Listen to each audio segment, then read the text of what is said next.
Howdy folks, Dry Socket here, and today I thought I'd show you something a little bit different. I'm getting ready to go cowboy action shooting tomorrow, and I need a little energy to do so, especially where I'm recovering from surgery. So today, it's October, it's mildly warm out, but kind of overcast. Is a perfect day to make campfire chili. So that is what I'm gonna do. I'm gonna show you how I make it. What's great about chili is it's filling, it's good. I feel like, especially when the season's starting to change, it's just a great meal. It's easy to make, you don't have to monitor a lot, and if you've got an area where you can cook it outside where you're doing some other stuff, it's great because you go do your other things. Every time you walk by the chili, throw in another ingredient or take it to the next step, it works out really good. Now, my wife is a vegetarian, which means it doesn't matter to me because I just like food, but that means we're making a vegetarian chili. But this goes really good. I used to do this with ground beef or sausage or steak tips in it back in the day. Today we're gonna do it with some Impossible meat because it actually tastes really good, honestly. It doesn't really taste like meat, but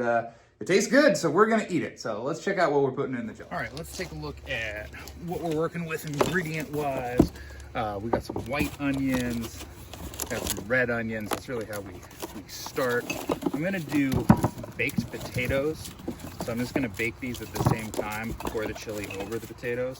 I just really like potatoes with chili. We got oil, we got vinegar for deglazing those onions. We got Worcestershire sauce.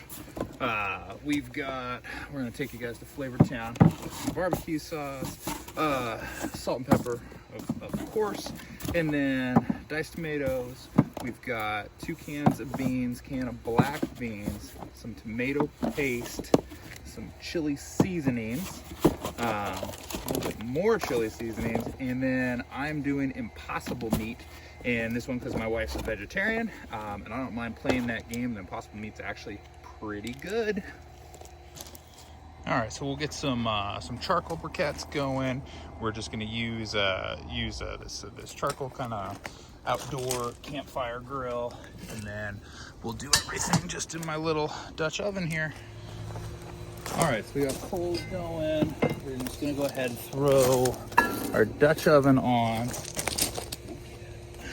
Some olive oil in there. And then we get those onions. Always start with onions, just in general, all cooking things. And I'm doing kind of a sweet white onion, but I'm also doing these red just because we had them and they were starting to go sideways, so might as well use them for something. Also get that, and then a little bit of salt, a little bit of pepper. Give that a stir, and then we're gonna let those cook until they get translucent. Probably like 5 minutes or so. This is also a good time to throw in the baked potatoes. So these are just foil wrapped, butter and some salt.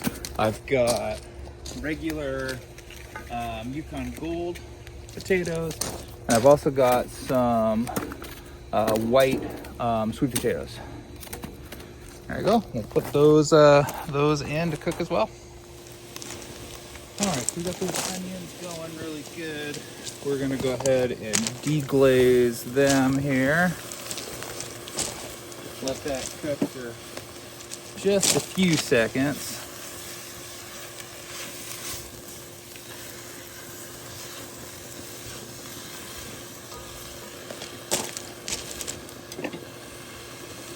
And what we'll do is we'll add some diced tomatoes. I like doing it this way versus dicing the tomatoes myself, because all this water that's in there we actually use. Sometimes you can add water if it looks like it's not enough. We'll put in the tomato water, and then we'll put in water from the black beans. Gives us enough. And then if you want to add any stock, like beef stock, chicken stock, anything like that, now is a good time to do it. All right, that's sizzling up really good. We're going to take it to the next phase, where we're going to add the beans. Now, I mentioned that my wife is vegetarian. My son and I are not. Sometimes we might, add meat later and things like that. But we're going to use a can of just vegetarian chili. Yeah, it's kind of the base here. But if you were not a vegetarian, you can use whatever chili fancies your boat. I like this Nally chili, but Hormel makes a good one with meats. There's stag and anything else. Like I said, I like to do just kind of things. You can make it all with the the beans from scratch yourself, but I'd rather just start with a good base and then add the things that I want to it, which we're going to add black beans here. Now the black beans, I'm going to add them with their liquid, and the reason I'm doing that is, again, I'm not doing any additional water or anything to the chili, so this will actually keep it moist and everything else for us. There we go. Good. All right, we'll give that a stir, and then we're going to do kind of our first round of seasoning here. When we do this, when we're going to season the beans kind of differently than we season the meat, first thing that I like to do is barbecue sauce. Any barbecue sauce will do. We're using this Flavortown Guy Fieri one because hot honey is in season, so this is like a honey barbecue sauce. And we'll add a pretty generous portion there. We're gonna need salt and pepper.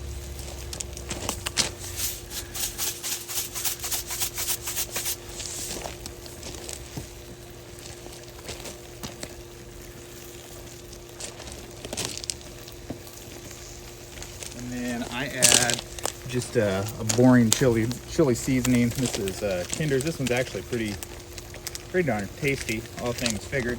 So it's just a typical spice blend. Again, you can make your own, but this works good. What we're gonna do here is we're gonna cook this uncovered. Kind of let it cook down, get some of that moisture off for about 5 minutes or so, and then I'll cover it, and then I'll let it. When I cover it, I'll also add tomato paste at that time, and then we'll let it kind of cook and meld for a good 20 minutes. So we'll let that go for a few there. That was kind of smoky from that other view, but you can kind of see how our chili is coming together. Nice bits of onion. I love those black beans in there. This will be a good kind of base for adding everything else too. So this is about the consistency we're looking for, where it's kind of soupy and it's kind of sticking around the edges and on the bottom. Now that bottom stuff that's sticking, we want to kind of deglaze that, and that's when we're going to use the Worcestershire sauce, the Wash Your Sister sauce. I use kind of a healthy amount there, and then I'm going to stir that down and kind of try to pull everything off the bottom. Anytime you do Dutch oven cooking, you're going to lose some amount of whatever it is to the bottom. It's just kind of the way that it works. Not a big deal. Just got to be prepared for that. There we go. But we're pulling that stuff off the bottom. I don't know how well you can see that, but now we're not as stuck there. Okay. And then we're going to come in and we're going to do the tomato paste here. So we'll get that in here.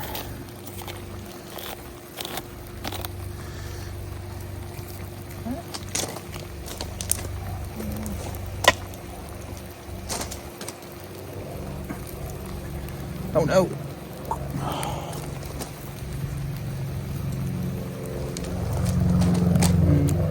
Go.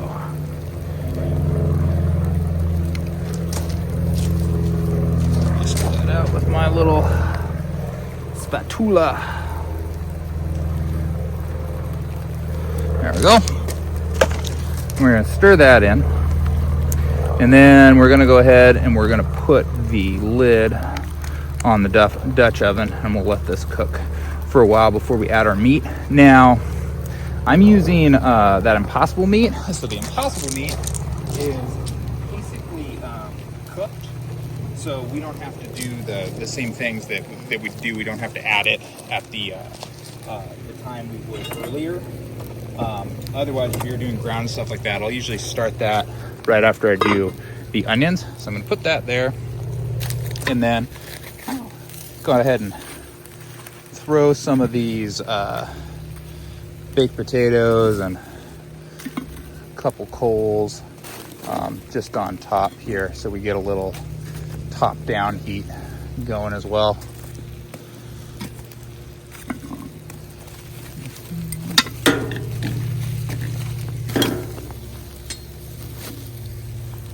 If I can stop failing at doing that.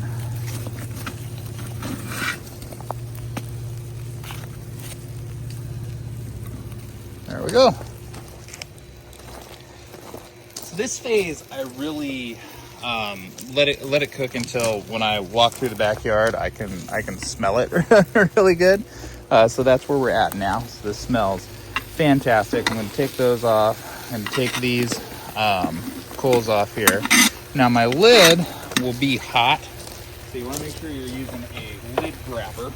And then also we're going to try our hardest not to get a bunch of the ash that was on the top into the chili. And we'll notice it's kind of soupy here, which is great. Check it out, pull it off the bottom. Got a good amount of water and it's almost done. What we're going to do now is we're going to add the meat. If you had added the meat and seasoned it earlier, it'd be cooking in there the whole time and you would be done, but we are not. Instead, we're going to go ahead and open our impossible meat here.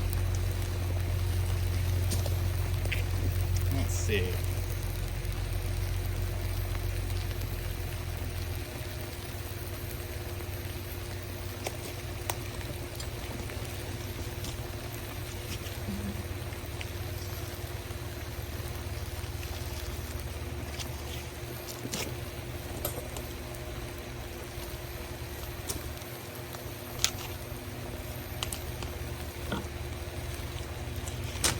Go.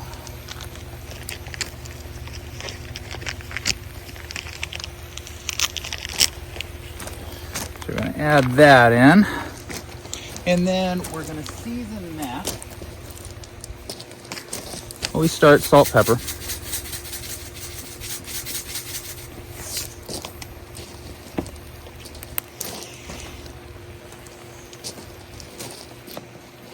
And then this is the meat seasoning that I really enjoy for chili. So we're gonna put a healthy amount of that on that meat. And then we're gonna break it up and disperse it through the chili.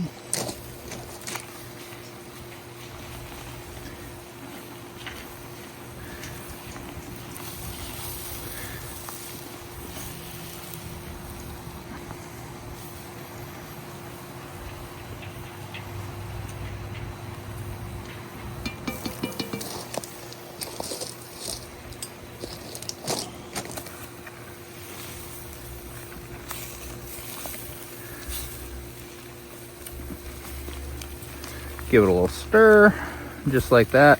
I'll let this go about 10 minutes, and then I'll remove this from heat. The potatoes probably still have a little bit longer to go, and then we'll be ready to serve it up. I usually just put some cheddar cheese and sour cream on the top, and again, I'll put it over these baked potatoes. Here's a look inside at that goodness. Man, I wish you guys could smell this. It smells delicious there. So yeah, so now it's got nice and chunked up. That's what I want it to look like.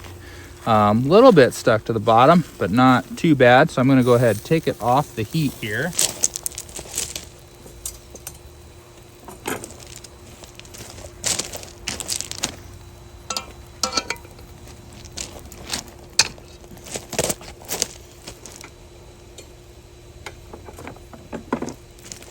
And then the potatoes probably need a little bit more time. I try to give them a squeeze. That one actually feels done. That one's got a little bit more. That one's got a little bit more. I think these longer ones are the sweet potatoes and they go a little bit faster. So we're gonna leave these in here for a while I finish up chores, and then we'll make some plates. All right, so we got the mama bear, baby bear, papa bear portions. Just added some cheese, some sour cream. See the potato and everything down at the bottom here, that cut up really nicely. And I added a little blue cheese. Looks absolutely delicious. And it is. You guys have a good one.